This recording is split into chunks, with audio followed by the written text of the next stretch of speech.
Very good evening to you जय गुरुदेव। हर वीरवार की तरह आज थर्सडे की तरह अज भी तुहाडी सेवा विच एक होर एपीसोड लैके आए हाँ।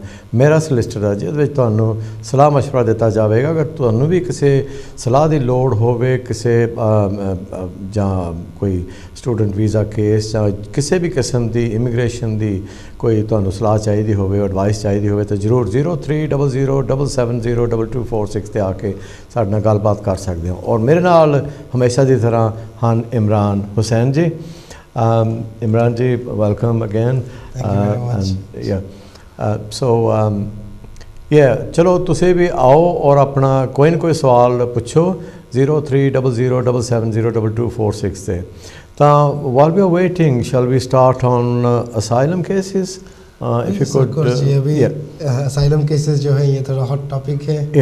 बहुत लोग जो आए हैं स्टूडेंट वीज़े पे, बहुत लोग जो आए हैं वर्क परमिट्स पे, वो आगे जाके असाइलम क्लेम सबमिट कर रहे हैं। और पहले जैसे था असाइलम में बहुत डिलेज हो रहा था, अभी लोग हमें जैसे फ़ोन करके बोलते हैं कि हमने सुने हैं आज बहुत जल्दी बहुत फटाफट वो असाइलम डिसीशंस दे देते हैं।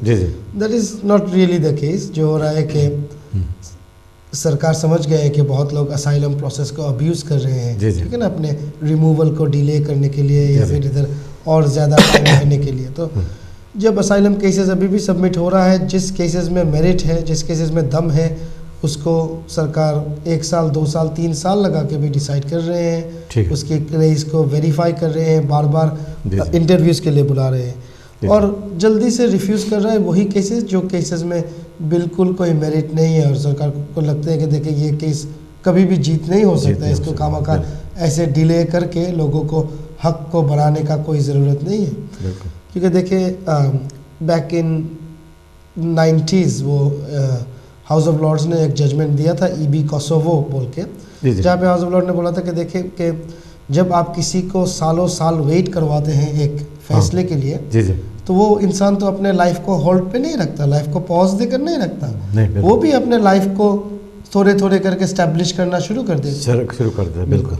सो जहाँ पे होम ऑफिस ऐसे डिले करेंगे, वो delay itself can give rise to a right to stay in the UK. तो होम ऑफिस ने दूसरे तरीके का भी कानून बनाए हैं, जैसे बोले कि little weight should be given section 117B में कि little weight should be given to private life created when a person is unlawful या प्रिकैरियस उनका इमिग्रेशन स्टेटस है। तो that's why it's a very competing contesting rights. यहाँ पे home office देखते हैं कि देखिए खामोखा डिले करने से जिस फैमिलीज़ में बच्चे हैं उनका हक ज़्यादा हो जाता है। फैमिलीज़ भी बोलते हैं कि ठीक है आपको अगर रिफ्यूज़ ही करना था, आपने इतना हमारा टाइम ज़ाया क्यों किया, हमें इतना वेट क्यों करवाया। तो इसी वजह से होम ऑफिस कुछ असाइलम केसेस है उसको फास्ट ट्रैक में कंसिडर करते हैं, बट कुछ असाइलम केसेस है जिसको वो नॉर्मल ट्रैक पे कंसिडर करते हैं। और कौन से ट्रैक पे आपका केस जाएगा ये डिपेंड करता है आपके केस की मेरिट्स के ऊपर। इमरान साहब, मुझे आज किसी ने एक क्वेश्चन किया था, बोलता है कि अगर कोई असाइलम सीकर है, उसने केस अपना लगाया है, in between that he gets married to a British resident who's got residency here, are they allowed to get married like that? And if they do, what are his chances of getting the visa here? So देखिए marriage जो है ना, marriage is a civil right, anybody can get anybody to married. Your immigration status और your right to remain in the UK has nothing to do with your right to marry. आपके पास शादी करने का हक है। Okay, the question, can I quickly add to my question? Do the marriage registrars marry them even knowing that they are not they're asylum seekers, they are not permanent here? Of course, well, they have to. It's like a civil right है यहाँ पे, ठीक है ना। You have to, you cannot stop them.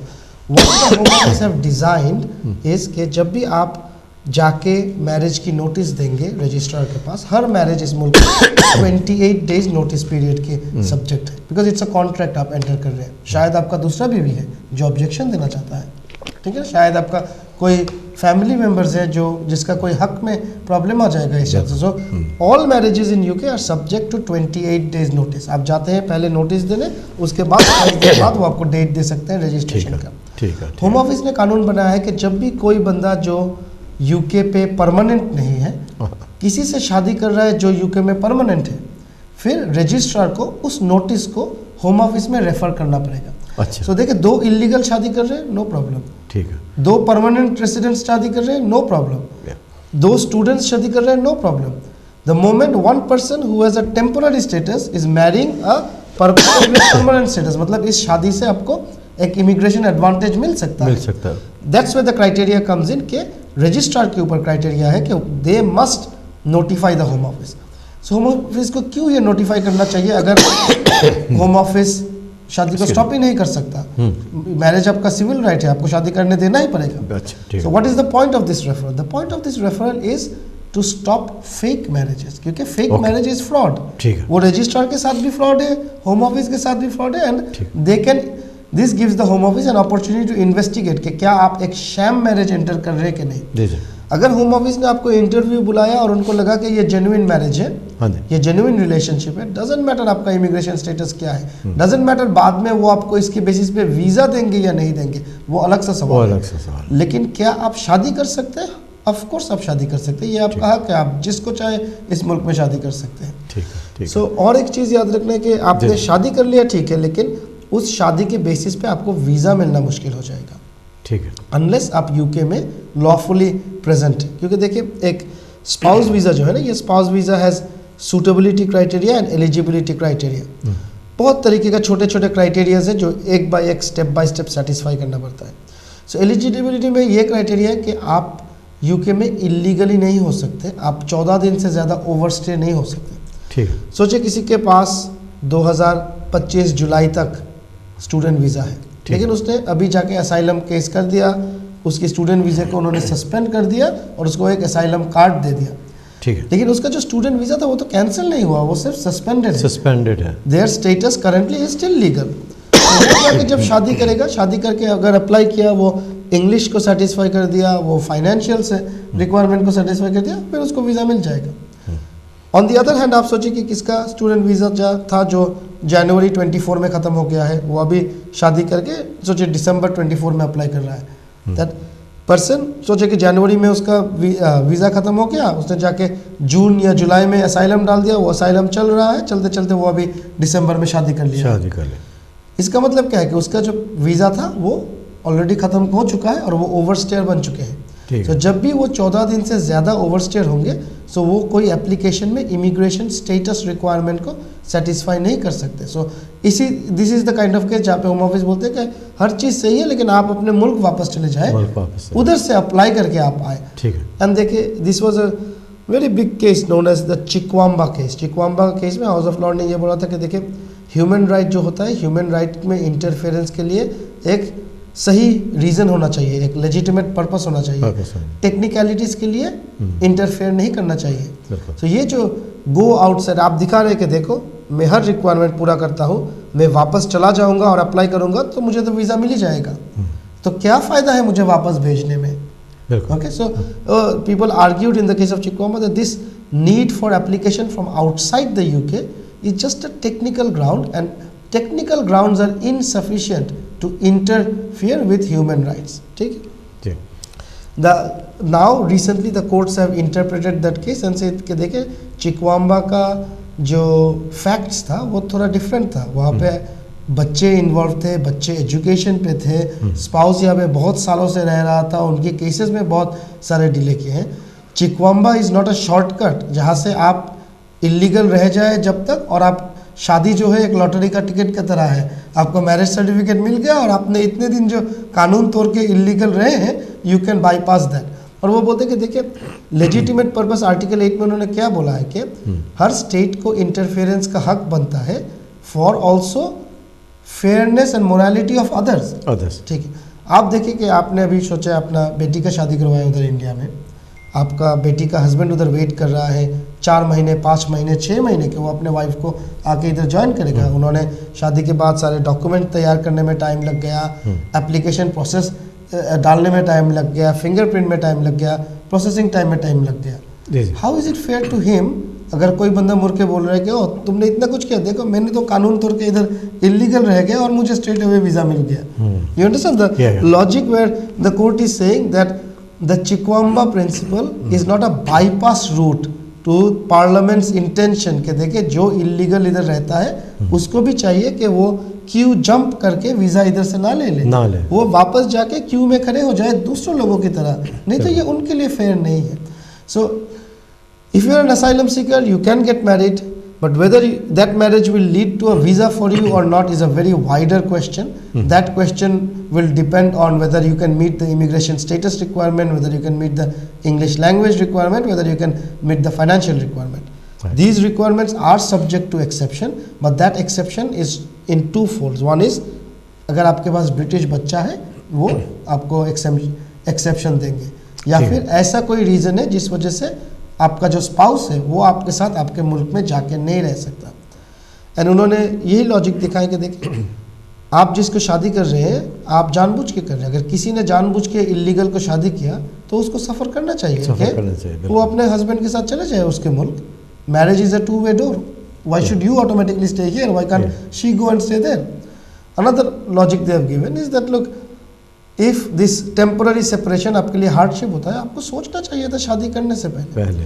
But that logic does not apply to children. बच्चे तो अपने parents नहीं चुनते, बच्चे अपने पेरेंट्स की स्टेटस को नहीं चुनते. उनके हाथ पे कोई कैपेसिटी नहीं होता अपने पेरेंट्स की लाइफ को इंटरफेयर या इन्फ्लुएंस करने के लिए. That's why they have straight away given concession. ठीक है, अगर आपके पास ब्रिटिश बच्चे हैं फिर आपको वापस नहीं जाना पड़ेगा, because it's not fair to the child कि उसको फादर से सेपरेशन हो जाए. ठीक है. और जो सेकंड कैटेगरी रखे हैं उसको कानून में वो डिस्क्राइब करते हैं इनसरमाउंटेबल ऑब्स्ट्रकल. सो बहुत लोग बोलते हैं कि देखिए I have a good job here, how can I go and live in India. Well, that is something you have to think before you get married, not after that. And they will say things like, oh, well, I need to pay my mortgage. If I go and live in India, who's going to pay my mortgage? These are not insurmountable obstacles. These are mere factors of convenience. आप चाहते हैं कि आपका life England में अच्छा है और आप इंग्लैंड में ही रहें. आप चाहते हैं कि आप अपना जॉब करते रहें, अपना मॉर्गेज पे करते रहें, लेकिन आपकी उम्मीद क्या है? आपकी उम्मीद है कि कानून जो सबके लिए बनाया गया है वो कानून को बाईपास किया जाए आपकी कन्वीनियंस के लिए. So that is not fair. So वो बोलते हैं कि हाँ हम एक्सेप्शन करेंगे जहाँ पे आप दिखा सकते हैं कि आपके पास ऐसा कोई स्ट्रॉन्ग रीज़न मीन्स व्हाट, मेरा पेरेंट्स जो है वो बहुत बीमार है, मैं उनकी देखभाल करता हूँ, my mother is a cancer patient who needs day to day care, how can I go and live there. फिर भी होम ऑफिस मुड़ के बोल सकता था ये तो आपको पहले सोचना चाहिए था शादी करने से पहले. But that is where they're saying okay no that's fine, we will be compassionate, we will, because आप अपने मदर की हेल्थ कंडीशन को चेंज नहीं कर सकते. Something that is outside your control. या फिर आप बोल रहे हैं कि देखिए मेरा पीछे शादी जो है उस शादी से बच्चा है, वो बच्चा अपने माँ के साथ या बाप के साथ रहता है और मैं उसके साथ मुलाकात करता हूँ. मैं अगर मेरे नया स्पाउस के साथ इंडिया चला जाऊँगा मैं उस बच्चे से मुलाकात कैसे करूँगा? You see again it is outside your control, क्योंकि बच्चे का दूसरा पेरेंट उस बच्चे को तो लेने नहीं देंगे इंडिया साथ में. So this is the kind of reason you are looking for, compelling reasons जो आपके हाथ के बाहर है. That is in terms of the law they have described as insurmountable obstacle for family life to continue outside of UK. So आप जब ऐसे कुछ दिखा सकते हैं that's where you can expect कि होम ऑफिस आपको वो बाहर जाके अप्लाई करने के लिए नहीं बोलेंगे. राइट, मैं सारे रिमाइंड करता जाऊँ कि सारा टेलीफोन नंबर 0300770246 है और जो इत्थे साडे नाल इमीग्रेशन कंसल्टेंट इमरान हुसैन जी हैं. ਤੁਹਾਡੇ ਕਿਸੇ ਵੀ ਇਮੀਗ੍ਰੇਸ਼ਨ ਮਸਲੇ ਦਾ ਅਗਰ ਤੁਸੀਂ ਕੋਈ ਸਵਾਲ ਕਰੋ ਤਾਂ ਉਹਦਾ ਜਵਾਬ ਤੁਹਾਡੀ ਦੇਣ ਦੀ ਪੂਰੀ ਕੋਸ਼ਿਸ਼ ਕਰਨਗੇ. ਤਾਂ ਰਿੰਗ ਕਰੋ 0300770246 ਤੇ ਆ ਕੇ ਗੱਲਬਾਤ ਕਰੋ. ਤੇ ਇਹਨਾਂ ਦਾ ਜੋ ਅਗਰ ਤੁਸੀਂ ਅਵਸ ਤੋਂ ਬਾਅਦ ਵਿੱਚ ਕਰਨਾ ਹੋਵੇ ਤਾਂ ਇਹਨਾਂ ਦੇ ਆਫਿਸ ਦਾ ਨੰਬਰ ਹੈਗਾ ਲਾਰੈਂਸ ਕਰਡ solicitors 49 quadrant code B15TH. B15 1TH. B15 TH. 1TH. Oh, B15 1TH. Yes. Okay. Sorry. It was B15 1TH, and their telephone number is 07939266442. Chalo, Imran Sahab, next question to this, what came into my mind is, जब कोई या फिर India में शादी करा के spouse को यहाँ बुलाते हैं या फिर इधर बुला के शादी करते हैं उनके साथ, जी तो उनको जो स्पाउस को उसका वीज़ा कितने साल का पहले देते हैं उनको? जी देखिए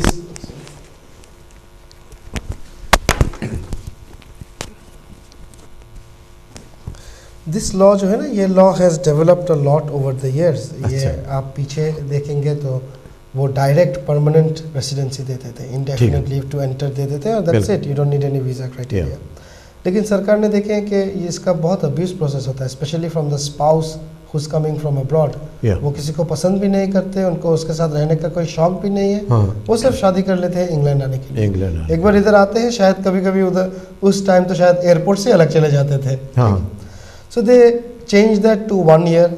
अच्छा, फिर वो देखना शुरू करते हैं कि 1 ईयर तो वो किसी तरीके से सह लेते हैं, एक बार हम उनको इंडेफिनिट देते हैं, then get separated.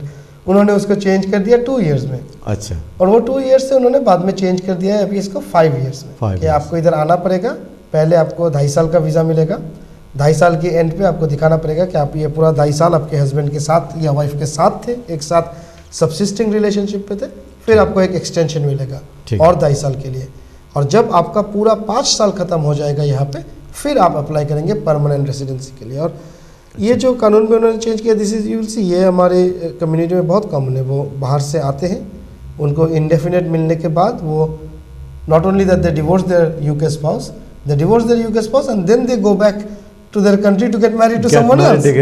And that person comes in and that person does the same thing again. And Home Office is saying that, look, one British citizen has now brought in a chain of people. So we need to make sure that these are strong relationships created on the foundation of everlasting. देखिए relationship में तो कभी भी problems हो सकता है, they accept that. UK में भी ब्रिटिशों के बीच में जो शादियां होती है टूट जाते हैं, ठीक है, marriages can and in divorces and separations and problems, but main जो है कि उनके इरादा जो है, इरादा होना चाहिए था वो प्रॉपरली एक साथ रहने का। और लोग जो है वो शादी ऐसे ही ना कर लेके, अच्छा ठीक है अभी शादी कर लेते हैं, उधर जाके देखेंगे क्या बनता है। सोच समझ के शादी करें कि अगर आपको यूके जाके अपना लाइफ बनाना है तो ये सिर्फ शादी से नहीं, उसके साथ 5 साल आपको टाइम गुजारना भी पड़ेगा। एंड 5 साल में मैरिज में बहुत कुछ हो जाते हैं जिसमें उससे पीछे जाना इतना आसान नहीं होता।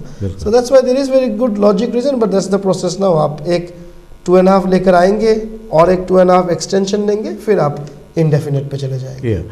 Supposingly for the first 2.5 years everything seems to be good, everything was going well. After that, just say 12 or 18 months before 5 years are complete, or 12 months before 5 years are complete, they started a bit of an argument and they weren't getting on well. Yes. Where do both of them stand when they... Well, you see, when it comes to immigration, the British citizen stands where they are. That's their right. This is their country of nationality. The question is always about the foreign spouse who has come into UK. And yes, this gives a very age-old question, arguments, debates that we keep on having. That was there any form of legitimate expectation कि जब आप एक शादी करके एक उम्मीद लेके आते हैं, आप अपने पूरे लाइफ को मूव करते हैं, आप अपने पीछे जॉब छोड़ के, अपने फ्रेंड सर्कल को छोड़ के, इन चीज़ों को छोड़ के इधर आते हैं, how is it fair to you कि 2.5 साल बाद या 3 साल बाद उसके साथ आपका रिलेशन नहीं बना तो अभी वो बोल रहे हैं कि आप सारे चीज़ें छोड़ के चले जाएं। प्लस आप इधर आके भी बहुत इन्वेस्टमेंट्स करते हैं, आप इधर जॉब ढूंढते हैं, करियर में टाइम इन्वेस्ट करते हैं उसको आगे करने, हाउ इज़ दिस फेयर? और देखिए कि for example, if you look at European Union, the European law, and as much as obviously the Brexiters might have said, let's leave Europe, but if you look at the European law, European sentiments are based on fairness. और European कानून में ये था, what is known as retained rights of residence. European में भी आप किसी को शादी करके आएंगे, 5 साल बाद आपको इंडेफिनेट मिलेगा। अच्छा। However, अगर 3 साल आप एक साथ रहते हैं और 3 साल बाद आपके सेपरेशन हो जाते हैं, the foreign spouse will get something known as a retained right of residence, जहाँ पे वो फिर कंटिन्यू करेगा और 2 साल रह के चला जाएगा। But difficulty is UK law is not based on fairness. UK law is based on nationalism. What is in our national interest? And our national interest, as they would like to portray it. And I was discussing with you before the show about this very famous judge called Satwinder S. Jas, and he wrote a book actually back in 1996 where they said that in that book is a fantastic book, and there was one sentence that's striking to me forever, that the immigration law of a country demonstrates that country's race relationship. Okay, correct. That how does the country view foreigners that come into UK? And look, UK is not the worst. You cannot say that. आप देखें, आप जब Japan जाएंगे, the residence card we receive in UK. Do you know what is the residence card in Japan called? No. It's called Alien Registration Certificate. Okay. So they treat foreigners who come there legally with visa as aliens. Aliens. Yeah. Okay. Different communities, different societies have had a different approach towards foreigners who come to their country to build a future, build a life. But the UK government has taken it at face value, that we did not ask you to come here. You made a choice to enter this marriage. Yes. Your purpose to come here was to live with your wife or your husband. Now that the purpose has stopped to exist, go back to your country. So the only exception they have kept to that is domestic violence. क्योंकि ये भी उन्होंने देखा है statistically, और जो charities वगैरह का रिपोर्ट है कि बहुत लोग शादी करके जब आते हैं, उनके जो यूके काउंटर पार्ट होते हैं, यूके स्पाउस होते हैं, वो उनके साथ बहुत ज़्यादा करते हैं, उनका बहुत कंट्रोल करते हैं. ये इमिग्रेशन वनरेबिलिटी का बहुत ज़्यादा एडवांटेज लेते हैं. So that's why they have kept one exception only, कि आप यूके आने के 10 दिन के अंदर अगर चाहे अपने हस्बैंड को छोड़ के इंडेफिनेट लीव ले सकते हैं. ना आपको इंग्लिश का ज़रूरत होगा, ना आपको लाइफ इन द यूके का ज़रूरत होगा, ना आपको कोई फाइनेंशियल रिक्वायरमेंट मीट करना पड़ेगा, इफ़ यू कैन शो कि आपको उस मैरिज में डोमेस्टिक अब्यूज़ की शिकार किया गया था. Only exception is domestic abuse. And very sadly आपने एग्जांपल दिया है कि 3.5 साल 4 साल, इवन आपका 5 साल ख़त्म हो गया है, आपने अपना इंडेफिनेट एप्लीकेशन जमा कर दिए हैं, और वो एप्लीकेशन चलते हुए आपका ब्रिटिश स्पाउस ने रिपोर्ट कर दिया है कि our relationship has broken down, आपका एप्लीकेशन रिफ्यूज़ हो जाएगा, even though you have fully completed that 5 years. The law requires you to be in a subsisting relationship until your indefinite application is actually decided, which in many senses are not fair to the migrant who has come and who has invested. But that this is how the court decided this, that when the parliament makes, in a democratic society, parliament projecting the majority, when they pass a law, it is not always about fairness. We cannot interfere with it all the time. That undermines the parliament's sovereignty. So that's why courts don't interfere much into it. That's how the operation and nature is, कि आपको basically 5 साल पूरा गुजारना पड़ेगा, और indefinite application के throughout आपको एक subsisting relationship दिखाना पड़ेगा. आगे अगर आपका शादी टूट जाता है, मैरिज वर्क नहीं करता, आप अगर दिखा सकते हैं कि ये टूट गया है डोमेस्टिक वायलेंस की वजह से, तो ही आपको एक दूसरे तरीके का रूट मिल जाएगा सेटलमेंट के लिए. Any other reason, such as we don't get along, we're having too much fight, I don't like his mother, or he doesn't like my father, and his sisters interfere too much in our married life, these are not reasons on which you can basically continue to stay in the UK. Okay, this domestic violence, can you quickly tell us what sort of domestic violence? Marna, Pitna, one of this, one of that. The government's commitment to domestic violence is very serious and very, very wide ranging. ये बहुत recently उन्होंने criminalize कर दिया है controlling behavior को. उन्होंने उधर controlling behavior का example दिया है कि आप अपने बीवी को बार बार पूछते हैं, who are you talking to, who are you talking to, who are you talking to. That is controlling behavior. She needs to have some freedom to talk to whoever she wants. She does not need to share with you every single person she is talking to. That is controlling behavior, amounts to domestic violence. कि आप बार बार उसको पूछते हैं कि तुम हर रोज क्यों अपने दोस्तों के साथ बाहर जाते हो. They not in the main legislation, but in the explanation memorandum, they went on to say that to stop your spouse going out with his friends 3 times in a row, कि आपने 3, देखिए एक दिन तो आप मना कर ही सकते हैं कि आज मत जाओ, मेरा तबीयत ठीक नहीं है, मुझे पसंद नहीं है, मुझे घबराहट हो रहा है, मत जाओ, एक दिन बोल सकते. When you do on 3 consecutive instances, कि आज भी आपने बोला, कल भी बोला, परसों 3 दिन आपने उसको जाने नहीं दिया, कोई ना कोई बहाना बना के इमोशनली ब्लैकमेल भी करके, that amounts to controlling behavior and domestic violence.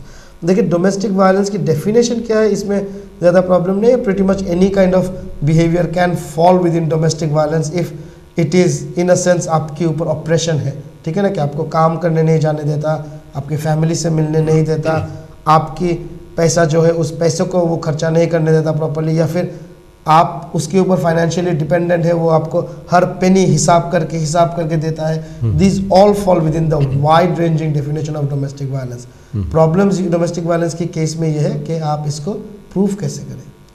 ठीक है, because domestic violence is such a personal experience के नॉर्मली आपके पास अपनी एक्सपीरियंस के बाहर और कुछ नहीं रहेगा. Who documents, you don't have CCTV cameras in your bedroom to video what is happening in your house. So domestic violence cases में सबसे important ये है कि developing the evidence to prove, क्योंकि होम ऑफिस भी देखना चाहते हैं independent evidence. So अगर domestic violence बेस पे आपको केस करना है तो आप जब भी domestic violence experience करते हैं straight away वो पुलिस में रिपोर्ट करवाएं. अगर आप चाहते हैं कि पुलिस कोई एक्शन ना ले, आप अपने मैरिज को और मौका देना चाहते हैं, आप पुलिस को वो बोल सकते हैं कि look I don't want any action now, I still want to give my marriage a bit longer try, but report it to the police, report it to your GP, go and tell your GP that this is what I am experiencing in my home, let there be a record. ऐसे ना हो जाए कि आपका visa भी cancel हो गया या एक्सपायर होने के टाइम हो गया और आप अभी बोल रहे हैं कि मेरा डोमेस्टिक वायलेंस था, और उस टाइम ही सारे लोगों को आपने बताए हैं, डॉक्टर को भी. Home office thinks that hang on a minute, this is all orchestrated to show this. In reality, it was just a bad marriage, like that.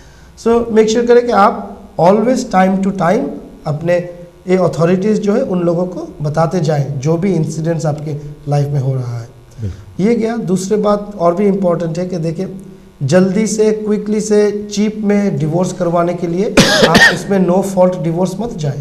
ठीक है. जब डोमेस्टिक वायलेंस की शिकार आप हुए हैं और आपका शादी डोमेस्टिक वायलेंस की वजह से टूटा है, आप मेक श्योर करें कि आपका डिवोर्स पिटीशन भी डोमेस्टिक वायलेंस ग्राउंड्स पे हो, unreasonable behaviour of the other spouse, क्योंकि वहाँ पे आपका अदर स्पाउस जो है वो ऑब्जेक्शन देगा, फैमिली कोर्ट उसको कंटेस्टेड हियरिंग पे लेकर फैक्ट फाइंडिंग करके बताएंगे कि एक्चुअली इस मैरिज में क्या हुआ है उनके मुताबिक, और वो सबूत होम ऑफिस को मानना ही पड़ेगा जब एक कोर्ट ने तय कर दिया है कि यहाँ पे डोमेस्टिक अब्यूज़ हुआ है. और भी तरह होता है कि अगर आपको उस वक्त भी खतरा है जब आप घर छोड़ के जा रहे हैं, वो आपको फिर भी डिस्टर्ब कर रहा है, बार बार कॉल कर रहा है, आप उसके खिलाफ नॉन मोलेस्टेशन ऑर्डर भी अप्लाई कर सकते हैं. उधर भी अगर कंटेस्टेड होगा और जज इसको टेस्ट करके आपको ऑर्डर देगा ये बोल के कि मैं सेटिस्फाइड हूँ कि आप इनसे खतरा है, फिर वो भी यूज़ हो सकता है सबूत की तरह. सो domestic violence cases mostly suffer from building the proper correct evidence that is needed for a successful case. Does this happen to both the male and female? Of course it does. Or is it more on one side? Like supposingly majority of those women who come in as spouses from India, yes, they are sometimes treated like servants. Yes. Or is that happening to men? To be very honest, my experience is that actually men are more sufferers. Men are more sufferers. Okay. आपको ये चीज़ समझना है कि अभी internet satellite की वजह से back home लड़कियां जैसे हैं, गांव की लड़कियां जैसे हैं, they are not the same now. They are fully aware of how the world works. Yes. Nobody takes anything nonsense from other people anymore. Those days are gone. कि आप उसको लाके सर्वेंट की तरह ट्रीट करेंगे और चुपचाप वो सहता जाएगा. They have been expose to so much television, internet, social media, they pretty much know what their rights are. The problem that we face is that there is huge amount of support in the UK for women. आपको वो Black Sisters बोले, Women's Aid बोले, there is so many charities that help women. Can you name me one charity that helps women? Nobody. I had a case in front of me where his wife came to his workplace, slapped him in front of the customers and his boss. And all his boss did was say that, look, if this problem comes again here, I'm going to sack you from your job. Make sure you keep your problems at home. They don't even treat men as victims of domestic violence. और आप जब family court पे जाएंगे, आप एक victim of domestic violence, as a man you go to the family court and the wife comes there and says, oh, he is just doing this drama for his visa purposes. Judges don't believe you. That I don't know how to describe this. That stereotype is still there. That men are strong, men are more authoritative, more dominant in a family structure, in a household. Women are vulnerable, weak, and victims. That sentiment is too old school. Too old school. We need to wipe that away and understand that our modern day women are no longer like that. They are very strong characters who have every right, but yes, there are a lot of vulnerable among them. Yeah. And they have the support that they need. Men do not have the support, and men, number one, they feel stigmatized to even come out. एक लड़की के लिए जाके police station में report करना कि मेरा husband मुझे मारता है, एक लड़के के लिए करना बहुत फर्क है. बहुत difficult. For that man to stand up to an officer, sometimes police even laugh. What? Your wife is hitting you. Show me your wife's photo. This tiny little girl is hitting you. ऐसे बोलते हैं. सच में. I have experienced that. The police is saying that, oh, how can this weak little girl hit you? ऐसे stereotypes वो करते हैं. They don't understand. It's not always about physical strength. It is about the mindset. It is about the person's background and vulnerability जो उसको आगे sir झुकाने के लिए मजबूर कर देते हैं. So yes, we come across huge amount of men who are victims of domestic violence. It becomes very difficult, and a disproportionate amount of men get refused. Neither the family court takes them seriously, the police doesn't take them seriously, Home Office does not take them seriously. There is no charity, nothing to support them, to look at them and help them out. So yeah, we do have a lot of cases that nature. Imran, you've given me an idea. I think I ought to start a AGM sort of helping these men out. Right, apart from that. आप देखें ना, ये तो every time to time it comes out on the news that statistically men commit suicide at a much higher rate than women. Exactly. So why is that? That is because the support does not exist for men in our society. They are just stereotypically considered to be a strong figure when that is not the case. Yeah. एक बार फिर मैं ਤੁਹਾਨੂੰ ਸਾਰਿਆਂ ਨੂੰ remind ਕਰਾ ਦਿੰਦਾ ਜਾਵਾਂ ਕਿ ਮੇਰੇ ਨਾਲ ਇਸ ਵਕਤ ਇਮਰਾਨ ਹੁਸੈਨ ਜੀ ਇਮੀਗ੍ਰੇਸ਼ਨ ਕੰਸਲਟੈਂਟ ਹਨ ਜੋ ਕਿ ਲਾਰੈਂਸ ਕਰਟ ਸੋਲਿਸਿਟਰਸ ਵਾਲਿਆਂ ਵੱਲੋਂ ਹਨ 49 ਕੁਆਡਰੈਂਟ ਕੋਡ B1510H ਹੈ ਇਹਨਾਂ ਦਾ ਸਰਨਾਮਾ ਟੈਲੀਫੋਨ ਇਹਨਾਂ ਦਾ ਐਡਰੈਸ ਤੇ ਟੈਲੀਫੋਨ ਨੰਬਰ ਹੈ 0793926642 ਪਰ ਅੱਜ ਅਗਰ ਤੁਸੀਂ ਫੋਨ ਕਰਕੇ ਇਹਨਾਂ ਦੇ ਨਾਲ ਕੋਈ ਨਾ ਕੋਈ ਸਲਾਹ ਲੈਣੀ ਹੈ ਤਾਂ ਜ਼ਰੂਰ ਲੈ ਸਕਦੇ ਹੋ ਸਾਡਾ ਟੈਲੀਫੋਨ ਨੰਬਰ ਸਟੂਡੀਓ ਦਾ ਹੈ 0300770224 ਆਓ ਔਰ ਸਾਡਾ ਕੁਝ ਤਕਰੀਬਨ 17-18 ਮਿੰਟ ਹੀ ਰਹਿੰਦੇ ਹਨ ਇੱਕ ਦੋ ਕਾਲਸ ਲੈ ਸਕਦੇ ਹਾਂ ਅਸੀਂ ਤਾਂ ਚਲੋ ਇਮਰਾਨ ਸਾਹਿਬ shall we look at students' visas now or have you got something else in mind? No, of course. Okay. I'm sure your audience can... okay. If somebody from India or Pakistan or any other foreign country apart from British wants to come here to study, what's the first step they should take? What do they need and how should they apply for it? So you see the best way there's a lot of agents over there making money, trying to scam you, taking fees which are not really legitimate. You're not understanding that you're wasting away a lot of money. If you are incapable of filling out a 2-page application form on an internet website, you need to really consider whether UK education is suitable for you. Correct. Okay. Yes. You go on the UCAS website and you apply through the UCAS website. Universities will see your profile, will see your credentials, see your interest, what subjects you want. They will offer you, give you a conditional offer. They will provide you an offer. So you can cut the agent altogether. Altogether. Completely. But okay, that's fine. Some of you may have difficulty finding a suitable course. Some of you may have difficulty understanding the nitty-gritties of this application. You can use an agent. But do understand कि ये जो agents के through आप जाते हैं, that agents get 25 to 35% commission from the university. Universities as well? Yes, as your first year tuition fees. So because UK universities significantly rely on foreign students. Exactly. So जो first year का tuition fee है उनमें से 25 to 35% तक ये agents को commission देते हैं university वाले. Right. Okay. So you should make sure that they don't charge you too much money. If possible, not charge you anything at all. They're going to get 3,000-4,000 pound, maybe even more, up to 5,000 pound from the university.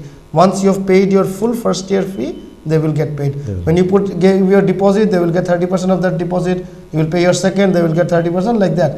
Obviously, second and third year, the full money is for the university to keep. But the first years, they give out these commissions. So make sure you don't spend a lot of money. You should know this from now, that any agent, you tell them that, well, you are getting paid by the university, aren't you? And see what they answer. So can you do without the agent? You can fill up the form. You can fill up the form, and I came to the UK as a student. I never used any kind of agent. Okay. I went to a student fair in British Council. Okay. Wolverhampton University had a counter there. I remember Mr. Stuart William was the head of international students for Wolverhampton University. He was sitting there. I met him for the first time, and we started talking, and I told him what my interest was in law, and it went from there. Didn't need an agent at all. So एक बार आपकी university से तय हो गया है, उन्होंने आपको conditional offer दिया है, तो उधर वो कंडीशनल में बोल देंगे क्या आपके इस कोर्स के लिए आपको इंग्लिश चाहिए, क्या आपको इस कोर्स के लिए कितने हज़ार पाउंड डिपॉजिट देना पड़ेगा, कितने हज़ार पाउंड आपके पास और बैंक में होना चाहिए। वो कंडीशनल ऑफर आपको बता देंगे कि किस तारीख के अंदर आपको फीस पे करवाना है, किस तारीख के अंदर आपको क्या क्या डॉक्यूमेंट्स उनको दिखाना है।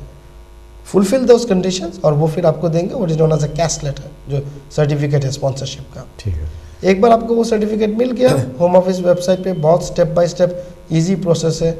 We also charge very little for student visa applications, when we charge almost 3 times for spouse visa applications, because the requirements are so easy. The requirement is as simple as this: you have a cash letter, you get 30 point; you have an English certificate, you get 10 point; you have maintenance money, you get 10 point; 50 point, you get your student visa. Cash letter का process तो मैंने आपको बता दिया।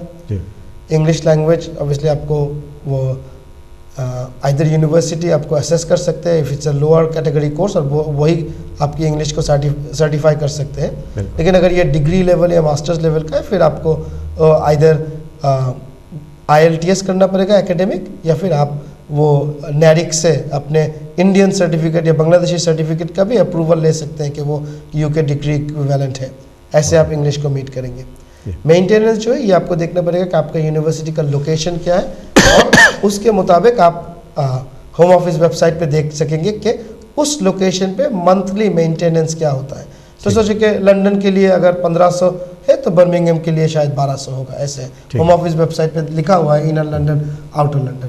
सो आपको 9 महीने का पैसे मेंटेनेंस खर्चा अपने अकाउंट पे दिखाना पड़ेगा। Let's talk about just an example कि आपका यूनिवर्सिटी से बातें हुए, यूनिवर्सिटी ने बोला है कि आप हमें IELTS दिखाए, आप हमें आपका इंडियन डिग्री दिखाए, और आपकी ट्यूशन फीस 15,000 होगा, जिसमें आप हमें 5,000 पाउंड डिपॉजिट पे करें। ये है आपका कंडीशनल ऑफर। आपने उनको IELTS करके सर्टिफिकेट ईमेल कर दिए हैं, आपने उनको आपकी इंडिया में जो BBA डिग्री है उसकी सर्टिफिकेट्स दे दिए, और आपने आपका 15,000 में 5,000 उनको पे कर दिए हैं। वो आपको दे दिया कैश लेटर। आपको कैश लेटर मिलते ही आपको क्या करना पड़ेगा, 9 महीने का दिखाना है। सोचे कि ये बर्मिंघम यूनिवर्सिटी में 1,000 pound a month is your maintenance cost. So आप 9,000 पाउंड उसके अकाउंट पे रखें, प्लस आपका जो फर्स्ट ईयर ट्यूशन फी में आपने 5,000 पे किए थे और 10,000 बाकी था, वो 10,000 रखें। मतलब आप 19,000 पाउंड अपने अकाउंट पे 28 डेज रख के आप अपना बैंक स्टेटमेंट निकालें। उस बैंक स्टेटमेंट के साथ, IELTS सर्टिफिकेट के साथ और कैश लेटर के साथ आप अप्लाई करें, आपको 30, 10, 10 करके पॉइंट मिल जाएगा और आपका वीज़ा हो जाएगा। ठीक है। जो मेंटेनेंस है, और do you have to look for your own place to live and everything, और that is entirely up to you. You can contact the university, university can arrange accommodation for you if you want, if you have already friends, और let's say कि आपकी आगे का senior कोई students इधर आ गए हैं, वो आपके लिए कोई प्राइवेट अकोमोडेशन अरेंज करते हैं, you can arrange that. Home office application पे होम ऑफिस का कोई क्राइटेरिया नहीं है कि आपको दिखाना पड़ेगा आपको स्टूडेंट एकोमोडेशन ही है। आपको सिर्फ दिखाना पड़ेगा कि आपके पास एकोमोडेशन है। वो एक प्राइवेट लैंडलॉर्ड के साथ भी टेनेंसी एग्रीमेंट हो सकता है, वो एक फ्रेंड की तरफ से उनके काउंसिल टैक्स लेटर और एक खत हो सकता है जहाँ पे वो बोल रहे हैं कि हाँ मैं इसको अपने साथ रखने वाला हूँ। कुछ भी हो सकता है, as long as you have an accommodation that is fine, but you do have to put a address in your visa application form to say where you intend to live once you reach the UK. Okay. Right. Do they let you come here as soon as the university courses start, or can you come here before that? Yes, they usually expect you to come before that. They wouldn't So expect how long before? So normally, to a foreign student, a university can issue a CAS letter up to 90 days before the course Okay. start. Okay. Whereas if a person is within the UK and wants to switch or wants to extend leave as a student, university can only give you the CAS letter 60 days before Okay. the thing starts. So essentially, you can have your CAS letter 3 months before your course has begun. Once you get the CAS letter, if you have already had your English and your bank statements ready, you can straight away apply. Student visa applications usually do not take more than 8 weeks time to get a decision. That is the maximum. You can get way in advance as well. So आपने अगर 3 महीने पहले किया तो आपको 1 महीने पहले visa मिल जाएगा और आप आ जाएंगे. यूजुअली देखिए यूनिवर्सिटीज़ का जो start date home office consider करेंगे, they will also take into account the orientation week, whereas you don't really need to be here. So सोचे कि आपका कोर्स स्टार्ट डेट था 10th of September, but until 25th September your classes don't start. The first 15 days, 2 weeks were orientation, introduction, this, that. अच्छा, अच्छा. You can even miss that. That doesn't matter. Okay. ठीक है ना. और अब चाहे तो पहले भी आ सकते हैं, but ideally you should be coming a bit early, have your things organized, set yourself up properly. देखिए एक चीज़ स्टूडेंट्स के लिए बोलना बहुत ज़रूरी है. I don't want to move on to a different subject without actually addressing this. Yes. कि students are currently in the best possible route that there is to have a future in the UK. बहुत लोग सोचते हैं नहीं student में क्या फ़ायदा होगा, 15,000 हम ज़ाया कर देंगे, आगे क्या होगा. इससे बेहतर है वो 15,000 से हम कोई वर्क परमिट खरीद लेते हैं. Always remember that a genuine thing, no matter how hard it is better than something fake. Something. UK government is not a fool. They have the best intelligence in the world. Yes. अगर वो चाहते हैं तो वो हर बंदे को, हर इंसान को हर 2 नंबरी में पकड़ सकते हैं. They don't have the time, resource, or they want to focus on more important things. But if you come to UK as a genuine student, आप अपने अंडरग्रेड करते हैं genuinely, आप अपने मास्टर्स करते हैं genuinely, आप PSW पे चले जाते हैं, उसके बाद you can get 8-9 years of visa just through these legal legitimate Student, means, yeah. जहाँ पे आप अपने मेहनत से अपने वीज़े को बिल्कुल ठीक रख सकते हैं. You work hard, you study hard, your visa, nothing will happen. Nothing will happen. मेरे साथ वर्क परमिट्स वगैरह पे जाते हैं, उनको आपके काम पसंद नहीं हुआ, कल निकाल दिया, फिर all the money is down the drain and you are in facing an uncertainty. Yeah. उन्होंने कोई दूसरा काम गलत किया, उन्होंने अपने HR फाइल प्रॉपरली मैनेज नहीं किया, होम ऑफिस ने आके उनका लाइसेंस कैंसिल कर दिया, फिर your future is at stake here. So as a student your future is in your hands. It may appear that it is expensive, but yes, of course, UK education is expensive. But that UK education, even if you go back to your country after that, adds a massive value to your career, to your future. So that UK education is never a waste. Focus on your studies, do the studies properly. That is where you will get genuine routes to settlement.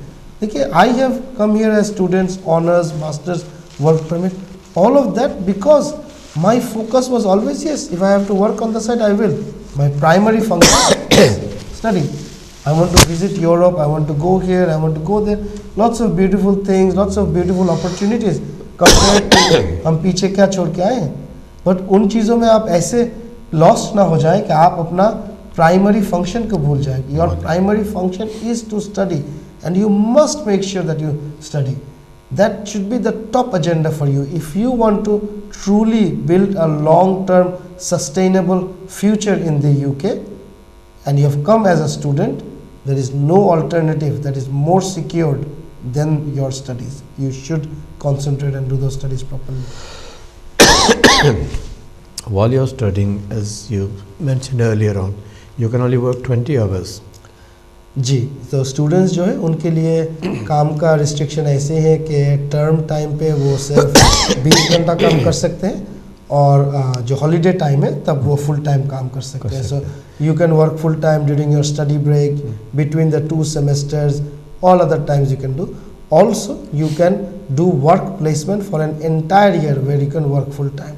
You should talk to your work placement center at the university. Yeah. You should also talk to your course coordinator and they can give you 1 year off for work placement.